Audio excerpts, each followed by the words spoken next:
morning, I'm Remo, and this is the Daily Signal for Friday, July 18th, 2025.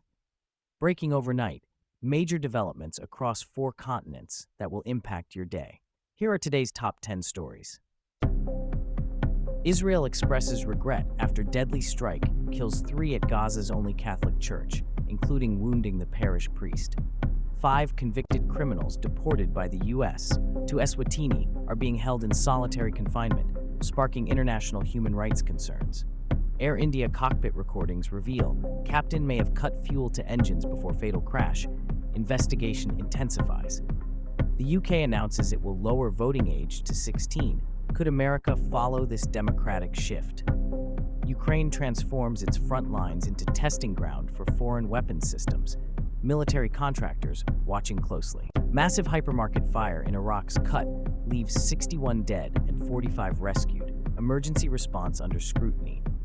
Netanyahu declares no Syrian forces will be allowed south of Damascus as Bedouin and Druze groups clash despite ceasefire. U.S. cuts funding to human rights organization fleeing El Salvador under Bukele's crackdown. Afghan data breach exposes MI6 and SAS operations.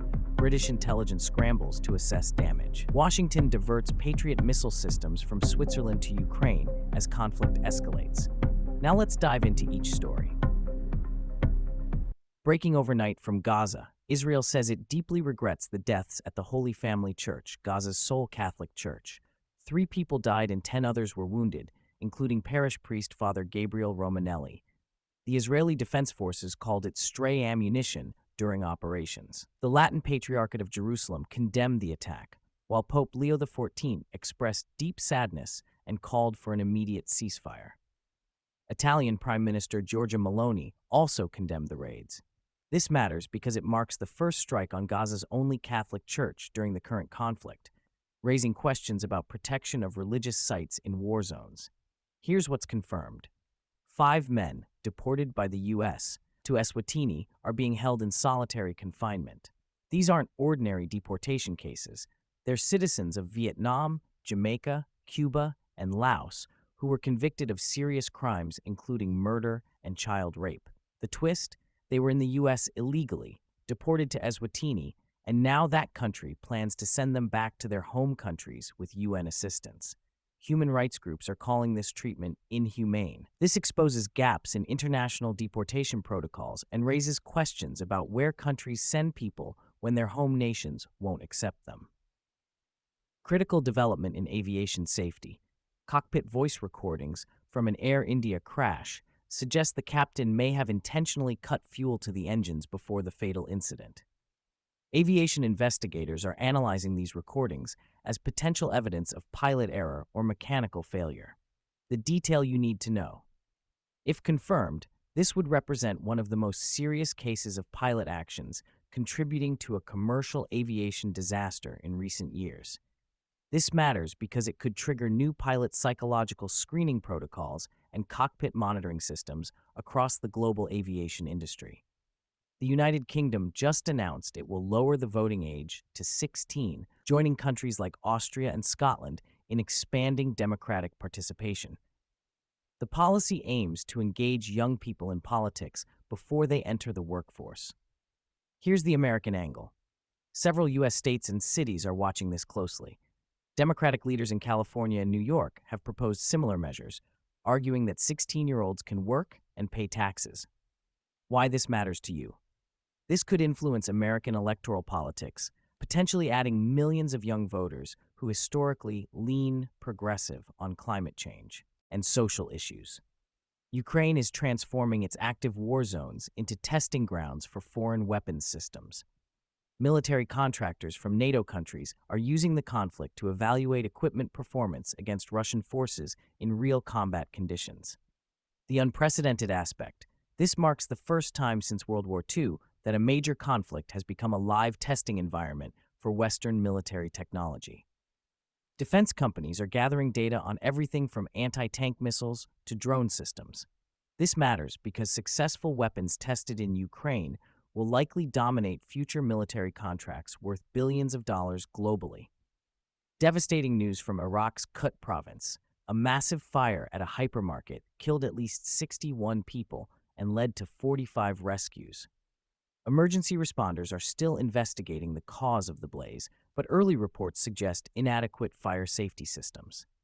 The broader concern: this highlights ongoing infrastructure and safety challenges in Iraq's commercial buildings, years after reconstruction efforts began. This matters because it exposes how economic development in post-conflict zones often lacks proper safety regulations, putting civilians at risk. Benjamin Netanyahu issued a stark warning: no Syrian forces will be allowed south of Damascus. This comes as Bedouin and Druze communities continue fighting despite a supposed ceasefire in the region. The strategic significance: Netanyahu is essentially drawing a new red line in Syrian territory, suggesting Israel will take military action to maintain this buffer zone. This matters because it signals potential expansion of Israeli military operations beyond current borders, which could destabilize the fragile Syrian ceasefire. A major human rights organization is fleeing El Salvador after the U.S. government cut its funding. This follows President Nayib Bukele's crackdown on organizations he claims interfere with his anti-gang operations. The concerning pattern: multiple international NGOs have been forced to leave El Salvador as Bukele consolidates power and eliminates oversight organizations. This matters because it shows how democracies can slide toward authoritarianism when international support structures are weakened or withdrawn.